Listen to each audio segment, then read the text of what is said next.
Today, I'm going to show you how I took my agency's profit margins from 0 to 50% in just 3 months. During this interview with Ben McAdam, Ben is a world class profits coach. He's coached me personally, and today he's going to share some of his best strategies and tactics for increasing your profit margins. And let's be honest, it doesn't really matter how much you earn, it's how much you keep. And that's why increasing your agency's profits is one of the most highest leverage things you can do. And by the end of the video, I'm going to give you a free custom GPT trained on the data from this video. The coaches you based on Ben McAdam's advice, exactly how to increase your margins, scale your profits, and make more money. Let's get into it. So, what's the best way to increase your profits? The best. Oh, that's a tricky question. If you want the quickest, let's just trim some expenses. Ta-da, profits. I'm a genius. You're welcome. Send me the commission check. That's it. Um, Podcast over now. we're done. Good job. Yeah, if you're, just go through the list of software and just go trim the ones you aren't using. And that usually finds a little bit of amounts. Like in the personal arena, go cancel that gym membership you're not using, kind of a recommendation. Cutting expenses and being lean can only get you so far. And so really it's all about increasing the amount of money that's coming in. So going out and selling more is one way. Increasing your prices is another. That's the one everyone's afraid of and nervous about, me included. But there's a simple exercise that usually helps with that. I can walk people through. So yeah, more revenue, raising prices, a different offer that has different costs associated with it and might lead to more revenue. Something that your potential clients find interesting and more useful and enticing. They might sign up to that as opposed to your old one. Upselling old clients, current clients, and going after old clients, clearing out your leads. Like there's lots of different ways you can do it, but ultimately it comes down to more revenue, less expenses. Widen the gap between your revenue and expenses, and voila, profits. So, what's a good exercise that you can use? I know you mentioned one just before. Yeah. So raising prices, everyone's worried that what'll happen, you raise your prices and all your existing clients will run away and then you'll never be able to sign up a new one because they'll also hate your new high prices. And that's totally natural. That's totally understandable. Pretty much every single business owner I've talked to feels that way.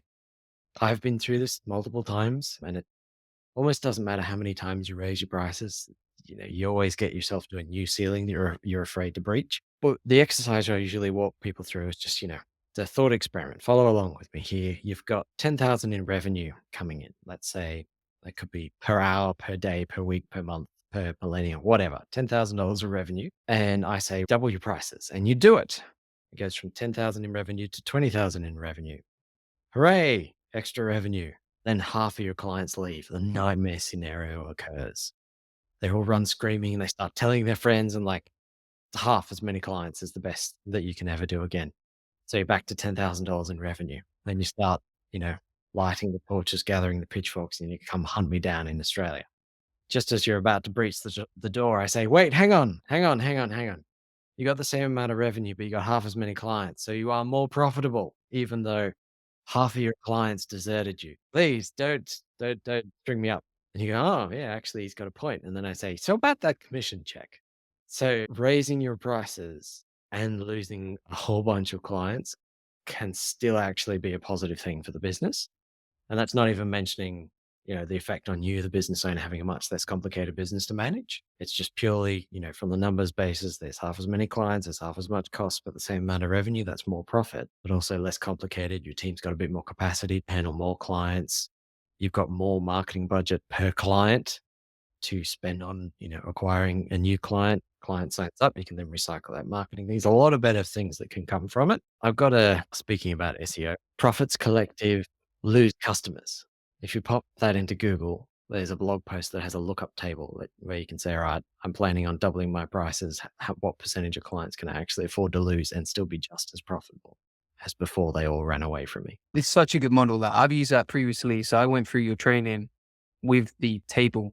And so, yeah, if anyone can Google it and wants to check it out, it's very, very interesting because you can basically look at what your profit margin is now with your current prices and then say, right, if I increase my prices, even if I lose X% of customers, I'm still going to have the same amount of profit. And it just Yep. removes all the risk and the fear out of raising your prices that most agencies have.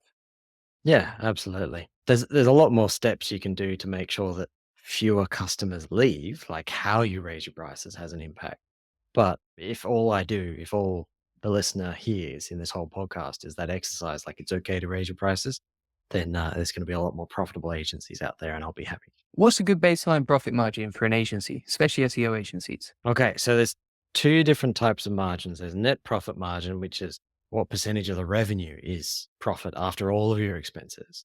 And it kind of depends on the size of the agency, but anywhere between 10 and 20% is fairly average, assuming the agency is investing in growth and the owner is paying themselves what it will cost to replace them. 10 to 20% net profit margin is a good first milestone for people to shoot for.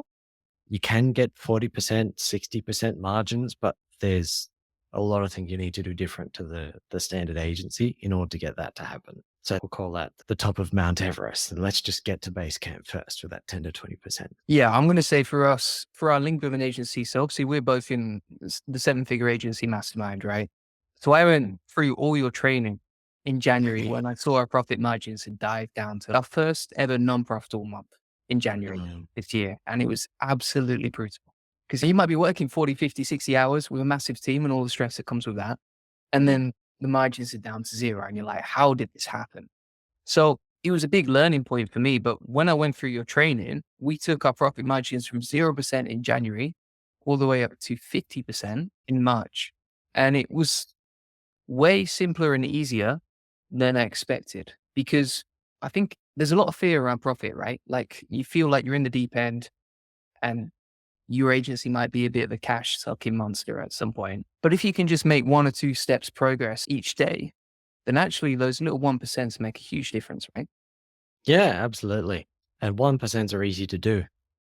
Just start by cutting a couple of software expenses. Then you might eventually tackle bigger projects like, do I need this many team members? Can I cut this whole project or division that is unprofitable and not actually going anywhere? But I've kind of been hoping it might. Or do I have a leadership team when I don't actually need one? Am I paying them too much? Or do I not need quite so many roles? Like there's a lot of ways that people just bleed away profit, especially when they're investing in growth, and getting a bit more efficient and focused can be really, really impactful. I actually found that one of the biggest issues was I was thought, let's scale, let's hire, hire, hire. So as soon as we kept growing, I was like, right, well, we need this person, we need that person, we need an implementer, we need a marketing Mm. manager, etc. And I think one of the things most agency owners don't realize, particularly if they're scaling from say mid six figures to mid seven figures, is that you have to make sure each of those new people you bring in is earning you 5 to 10 times ROI, right? Yeah. That's how to stay profitable. Do you have any good tips for tracking your profits in that way? Yeah. So there's a lot of different things you can do with your bookkeeping system if you've got a good bookkeeper that can highlight this information in a lot of different ways. The simplest is I have a rule of thumb. So I said earlier there's two different margins. One's net profit, which is after all your expenses, and the other is gross profit, which is just after the cost of delivering the service to your clients and communicating with them. So the team, your account managers or customer success managers that talk to the clients, and then you're like SEOs and web developers and web designers that are actually doing the client work, like all those people, those costs are called cost of goods sold, and revenue minus all those costs is gross profit.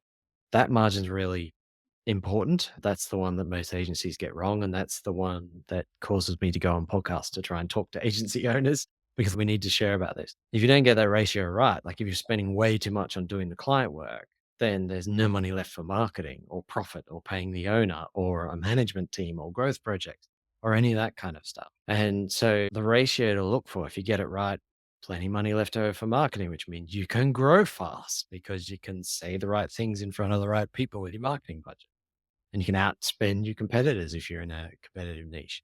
Having room for growth projects, paying yourself profit, all that is really, really important. So the magic ratio, again, base camp versus Everest. First, if you're not here, get here first, is spending a third or less of your revenue on the client work and the client communication. A third or less of the revenue. So if you're charging $1,000 a month, you've got $333 to pay the team to do the stuff that the client's asking your agency to do. Most agencies I find are spending at least half of what they charge the client on it. And they're wondering why they kind of stuck somewhere between 30 and 60K a month. Or if they're really hustling, you can actually get up to seven figures if you don't really fancy seeing your family or getting sleep or having a social life. Like hustle for growth, yeah. And you can get away with it up to that point. But then you're like, I can't afford a management team. I've got to manage this whole thing. I can't grow. I don't have the time to focus on marketing. I don't have the time to hire who my agency needs. if you don't get this ratio right. So spending less than a third of your revenue on actually delivering the service, ideally a quarter or a fifth. Like there's little that you can spend on that, the more you can be spending on marketing and keeping his profits. So 50% net profit margins you were talking about, like you'd have to be spending a third or a fourth or a fifth even on client delivery. Like there'd have to be some pretty good margins there. Yeah, we'll come on to the hustling to growth part actually later. I think that'll be a really good topic. But when it comes to our margins, one of the things that made the biggest differences here was just focusing on organic growth. Because Mm. previously, if you're paying for ads or you have a team of marketers who are quite expensive, then you might be getting a certain amount of revenue from those ads, but that doesn't necessarily mean you're making a profit. So, for example, Mm. we could get our Facebook ads profitable and we could definitely get them bringing in a decent amount of revenue. But that profit that we were making was marginal compared to the amount we get back from organic. So I think one of the easiest ways that we found to increase our profit margin significantly was just focus on organic growth. And it's way more reliable because if you switch off the tap with Facebook ads, your leads and your sales calls are just going to drop to zero from that day. Mm. Whereas I could take a month off YouTube, I could take a month off Twitter, etc. Doesn't matter. We're still going to get some leads in. Yeah, absolutely. I know it sounds a bit ridiculous on the face of it, like someone might even challenge you and say, "Hey, you're a digital marketing agency and you're not running ads." Just like, "Hey, you're an SEO agency. Why can't I find you in a Google search?" It's because it's not the most effective technique for my business. My agency, an SEO agency, I know how competitive it is. It is a waste of my time to try and compete with all the other SEO agencies. Let them blow their marketing budget on trying to compete with each other. I'm going to focus on, what actually works to attract clients to my agency. And then I'm going to focus on delivering you a great SEO service or a great Facebook ad service, even though I don't use it myself. So it's, yeah, definitely the less you can spend on acquiring revenue or delivering the revenue, either of those is going to help make the business more profitable. And it's worth questioning what everyone says you should do or what you think you should do. Like, oh, we should run Facebook ads. No, not necessarily. One of the things that I find really useful is if I measure anything in the business long term over 6 to 12 months, it tends to improve, right? So what I actually do now is I have on a spreadsheet, very, very simple, nothing complicated about it, but it's the date, all the expenses going out, all the cash flow coming in, and then how much profit I can easily track. Okay, expenses minus cash flow, how much profit do we make? And I track it each day. So I can easily Mhm. see how much cash is coming in and how much profit have we made each month. Would you say that's a useful approach? Yeah, yeah, absolutely. The old saying, what gets measured gets managed. Or like there were studies done where if people are trying to lose weight, if all they do is record their weight every day, their weight goes down. Even if they're not told to do exercise or eat less or anything like that, the fact that you're paying attention to it means that it's in your mind and it affects how you make your decisions throughout the day. So someone who's always paying attention and seeing their profit or seeing their bank balance in front of them is going to naturally make decisions a bit differently because they've decided that's their focus or that's the thing that they see often. So you don't need complicated things to, complicated reports or dashboard software or anything like that in order to become a more profitable agency.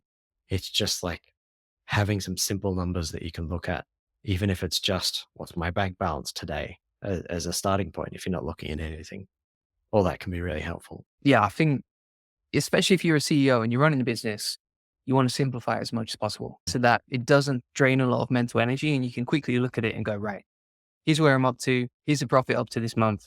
Here's where we're going to be by the end of the month. And then you can track that each month and you're in control, but it doesn't require Yeah. any fancy to do it, right? Yeah. Yeah, I know you work and you coach a lot of agencies.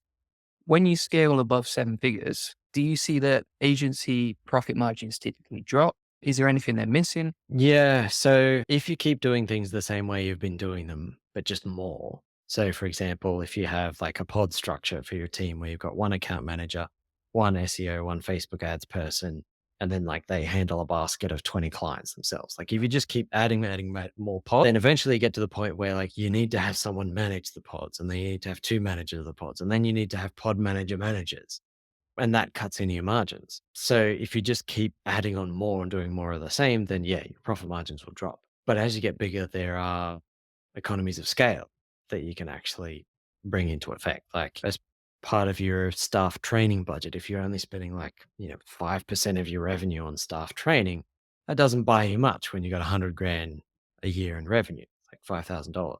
But if you're at 10 million in revenue, you've got $500,000 that you can spend on training your team. You can get like the world's best copywriter to come and do a session for your team and raise all their skill levels so they're more efficient and they get better results for clients. And if that happens, they're more efficient, so your costs are a bit lower, they can handle more clients.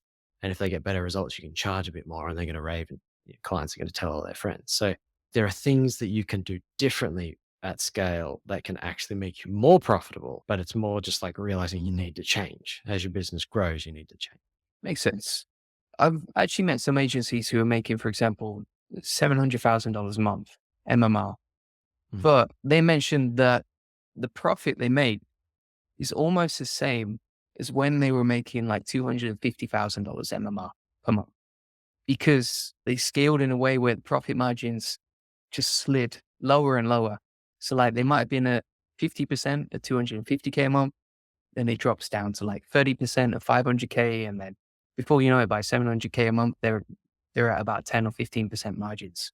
Would you say that's common? Yes. Yes, it is. Like I said, they're not changing, they're not doing anything differently.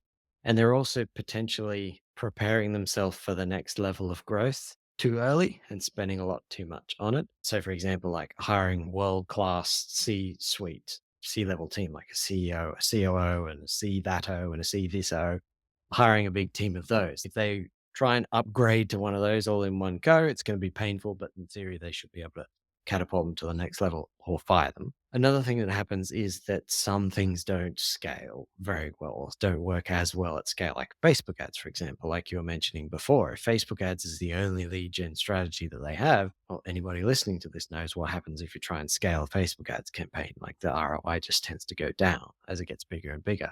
And also, if the agency has a sucky product or a terrible service, then the negative word of mouth is going to hold them down. And they're going to have to spend more and more on sales and marketing and lead gen in order to overcome that. It's like trying to drive a car with a handbrake on. It's hard. It requires more resources, burns more petrol, burns through your tires and your brake pads and all that. So things that you can kind of get away with when you're smaller or that work when you're smaller, you can't just keep doing them. Like that person, like, please send me an intro and I will go help them because that sounds awful and painful.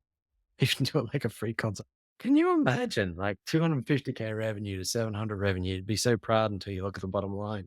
You're like, why am I taking on all this stress for? Oh my God. Yeah, I asked him about that. He said he just wanted to play the game at a higher level, but I still think there's a limiting belief there because even if you're playing at a higher level, you can still make it more profitable, right? There's always Yes, opportunities there.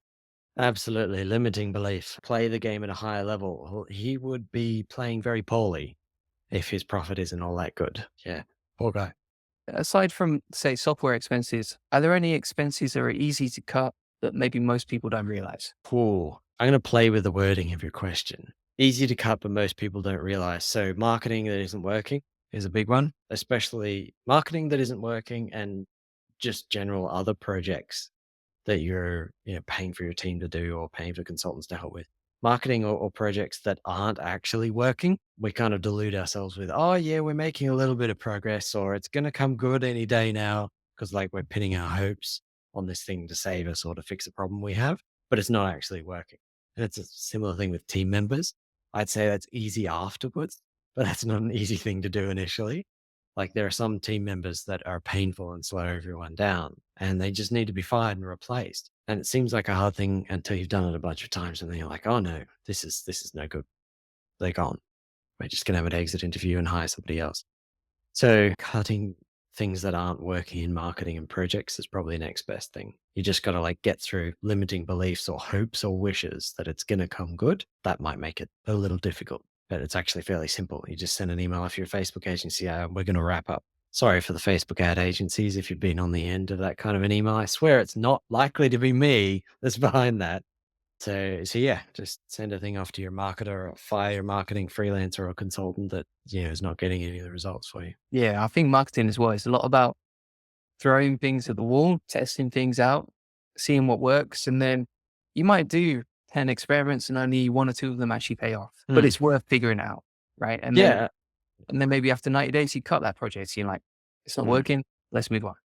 Yes, exactly. It's the cutting that we forget to do sometimes. Business is distracting. And so there's all sorts of things like software or marketing that we need to cut. When it comes to retention rates, this is the other reason I think a lot of agencies struggle with profits because they're so focused on sales and getting new clients in, and that's the glamorous bit, that Mm. they lose track of making sure clients actually stay and don't Mm. churn. Because the more clients you have that stay for longer, the higher your profit margins are, right? Yep, absolutely. So if they leave, not only is that marketing and sales costs that you've incurred to get that client that you're not getting as good a return on, it's, revenue that's been lost, and therefore maybe you need to cut the team or you hold on to the team. It's terrible, as you said. There's two levels to dealing with churn. One is make sure they stay because churn is bad. But then the second level is make sure they're happy to stay and that they're telling all their friends. As you said, organic growth, like positive word of mouth is the cheapest marketing expense that you'll ever not actually pay for. Having your clients be happy that they're with you, running net promoter scores or having your account managers ask them about it, and then asking them for referrals, asking them to intro to your friends or get speaking or workshop opportunities or something like that is really powerful so that reducing churn becomes a revenue generating activity, not just a revenue protecting activity. And that's how you get really good, 50% margins if all your clients are happily referring others at no cost to you. That's a big help for your profits. And do you think that agency owners should think in terms of revenue or profit? So, for example, let's say you spend $2,000 on an employee, but actually you need a 5x ROI to even justify it Yeah. from that employee. Then should you be thinking, okay, I'm actually paying this employee like 5K a month and I just don't see it? Different things work for different people's brains. And so there's a lot of ways of phrasing things that work for different people. Like you said, your spreadsheet that you look at every day and it has the money coming in, money going out, and the total profit there. Like that works for you and it works for a bunch of other people too, something like that. Just like these ways of thinking about the employee or the team member that you brought on, you can benefit from that as well. For some people, they need to have some clear measurement of okay, this employee is a success and they need a reminder set in their calendar to check if they're actually getting that ROI. Because like I said, business is distracting. There's always things you could be doing. And we kind of sometimes hope that we've solved that problem so we can jump to the next one. And then we forget that the problem isn't technically solved until that new employee turns out to be the solution and isn't just another problem. So having some way of thinking about the ROI is helpful. So you might actually give the KPI to the new employee and say, hey, new employee, you need to be managing X number of clients, or you need to be able to build X number of websites per week. That's the KPI. And we're going to check in on that every 2 weeks for the first 3 months. And, you give them coaching, give them what they need, or fire them if there's no way they're going to hit that KPI. Whatever method works, so long as there is a method and, you don't put up with the wrong team member and waste all your money. Makes sense. And then I know you mentioned about hustling to grow previously. As an agency owner, there's sometimes a temptation, especially if you're not getting the results that you want, to basically brute force the growth of your agent. Have you Yeah. seen that a lot? Oh, yeah. Yeah. A lot of business owners, not just agency owners. But yeah, yeah. Trying to brute force the growth or just focusing on revenue for like ego or feeling better about ourselves as business owners. All that's fairly common, especially because like I'm a seven-figure agency or my revenue grew X is the way we brag about our businesses and the way we see other people bragging about our businesses. It's like the old Instagram meme of the guy taking a photo in front of a Lamborghini as a sign of success. And so like everyone else is like, I should buy a Lamborghini or at least take a photo in front of a Lamborghini. It's a similar thing with revenue. It's like we hear everywhere that that's the measure of success and why people are more worthy or looked up to and respected. And so we're like, go for the revenue. I'm going to get more revenue. And I kind of don't care if I'm discounting to get it and not being profitable while I do it. It's like, it's just hard running a business. You just got to hustle. That's what everyone says. And God, I can't even remember his name right now. Gary V. Hustle, hustle, hustle. And even Hormozy is like, you just got to work harder. And I agree, but there's an assumption there that you're being stupid by working hard and achieving something terrible. One of the things that I've noticed is like, for example, with Alex Hormozy, it works beautifully. If you do what he says, for example, eliminating pretty much every distraction in your life and then going full force on your agency, it works really, really well. You can scale and grow as much as you want. I honestly think that. Mm, Speaking from my own experience, the only thing I find is like the level of intensity that requires is beyond what most people would be prepared for. For example,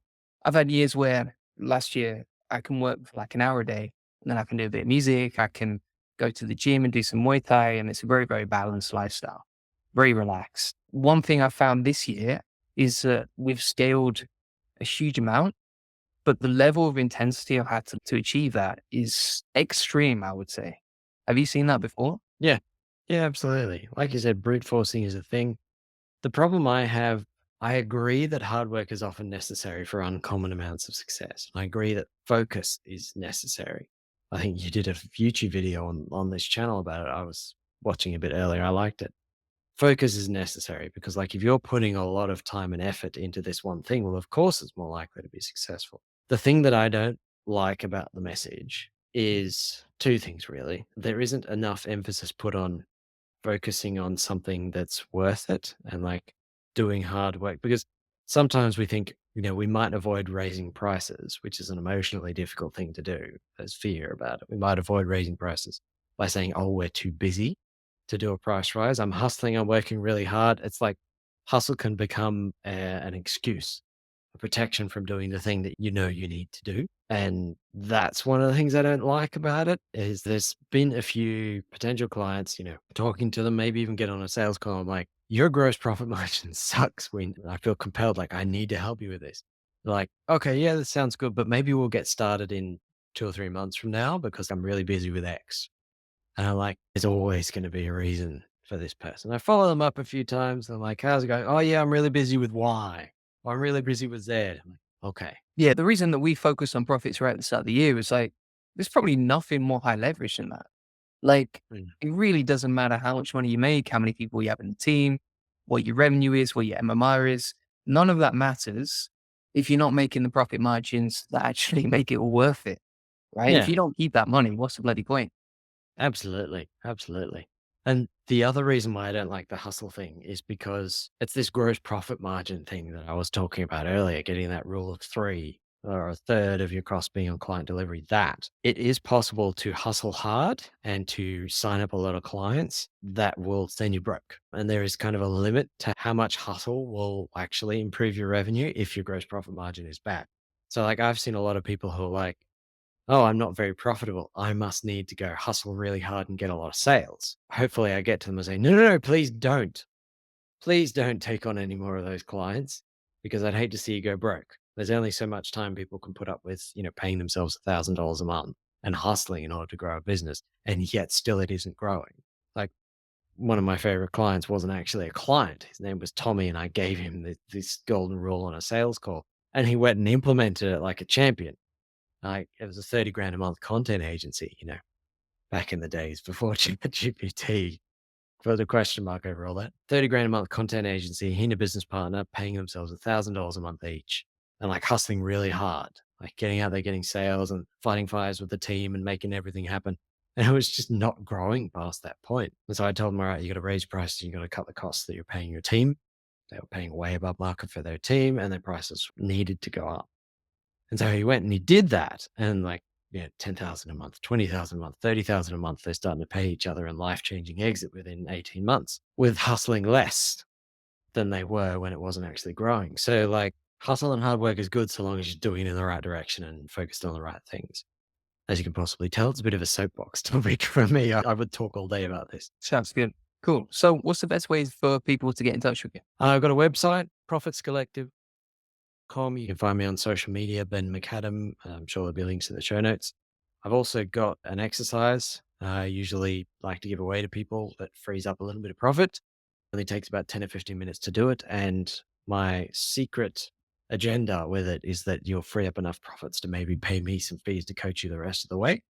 But if not, bunch of goodwill and I've made a difference to people's lives, which makes me happy. So that's at profitscollective.qph for Quick Profit Hunt.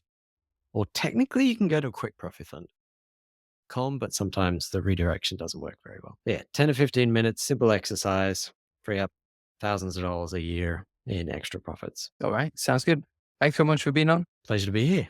Cheers. So thanks so much for watching. If you want to check out this free Profits Coach GPT, and it's basically a free AI tool to help agency owners increase their profit margins, then you can get it inside my free agency course, which basically teaches you how to get more sales and more profits and grow your agency's revenue based on the systems that work for me. The link to the GPT will be inside the free course. You can find it down here in the section called How I Increase My Agency's Profit Margins. Link is right there. So feel free to get it. And thanks so much for watching. Make sure you subscribe if you want more videos like this.